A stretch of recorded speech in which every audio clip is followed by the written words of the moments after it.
Hotel किंवा restaurant पद्धतीच्या भाज्या सगळ्यांना आवडतात। तर या पद्धतीने तुम्ही एकदा दही दम आलू करताल तर हॉटेल आणि रेस्टॉरंटला जाणं विसरून जाताल। तर इथे मी दही दम आलू करण्यासाठी साधारण अर्धा किलो इतकं छोटे आलू घेतलेले आहेत। या आलू किंवा बटाट्यावरची साल काढून घेतलेली आहे आणि काट्याच्या चमच्याने या पद्धतीने आपल्याला सगळ्या आलू किंवा बटाट्याला छिद्र करून घ्यायचं आहे। आता हे सगळं छान असं तळून घ्यायचं आहे। आता बटाटे आपल्याला तेलामध्ये छान लालसर होईपर्यंत तळून घ्यायचे आहे। मोठ्या गॅसवर तळलं तरी काही हरकत नाही, फक्त छान लालसर व्हायला पाहिजे।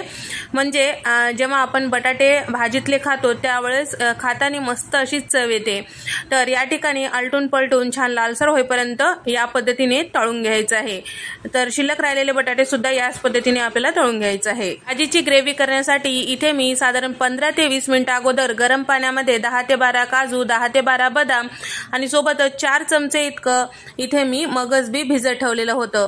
तर त्याचबरोबर इथे मी मिक्सरला साधारण 5 मध्यम आकाराची कांद्याची प्युरी तयार करून घेतलेली आहे। त्यामध्येच आपल्याला काजू, बदाम, मगज बी पाणी काढून मग टाकून घ्यायचं आहे। सोबतच 15 ते 20 लसणाच्या पाकळ्या, 2 इंचाचं आलं हे सुद्धा टाकून घ्यायचं आहे।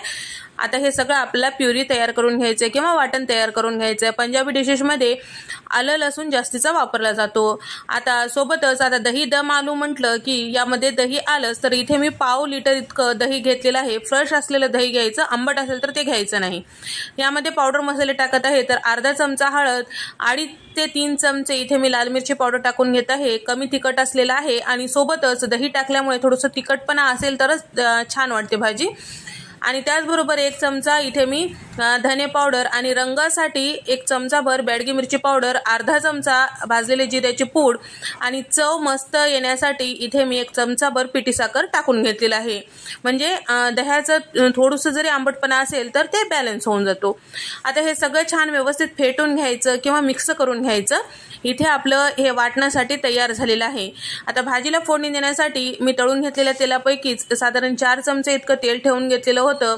अर्धा चमचा मोहरी, अर्धा चमचा जिरं, आपण जे कांद्याचं वाटण केलं होतं ते टाकून घेतलेलं आहे। गॅसचा फ्लेम कमी करून आपल्याला हे छान हलकंसं रंग चेंज होईपर्यंत परतून घ्यायचं आहे। सोबतच 2 चमचे इतकं कसुरी मेथी यामध्ये टाकून घेतलेले आहे, ते सुद्धा परतून घेऊया। त्यानंतर इथे मी साधारण कपभर इतकं ताजे मटर सुद्धा टाकून घेतलेले आहे, त्याचा कच्चेपणा दूर होईपर्यंत परतून घेऊया। इथे वाटणाला साईडला तेल सुटलेलं आहे। यावेळेस आपल्याला दह्याचं मिश्रण यामध्ये टाकायचंय। कढई जर गरम असेल तर तुम्ही गॅस बंद करू शकता आणि त्यानंतर व्यवस्थित मिक्स करून परत गॅस चालू करू शकता। कारण जास्त कढई गरम असेल तर दही बऱ्याच वेळेस फुटू शकतो।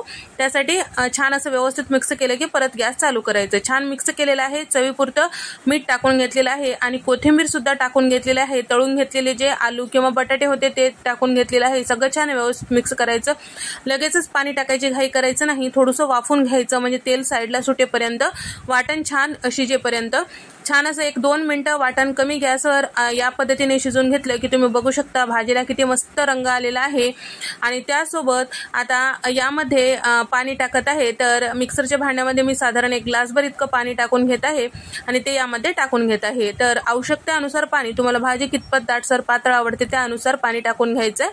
आता हे सगळं छान व्यवस्थित मिक्स करायचं आहे आणि आपल्याला साधारण 5 ते 6 मिनिटांसाठी छान असं गॅसचा फ्लेम कमी करून शिजून घ्यायचं आहे। त्यानंतर अगदी हॉटेल किंवा ढाब्यासारखी भाजी मस्त चवीला होण्यासाठी लास्टला आपल्याला यामध्ये क्रीम टाकायचं आहे किंवा तुम्ही दुधावरची साय फेटून टाकू शकता। साधारण पाव कप इतकं इथे मी क्रीम टाकून घेतलेलं आहे। आता हे सगळं छान व्यवस्थित मिक्स करायचं आहे। झाकण लावून तेल साईडला सुटेपर्यंत आपल्याला शिजवून घ्यायचं आहे।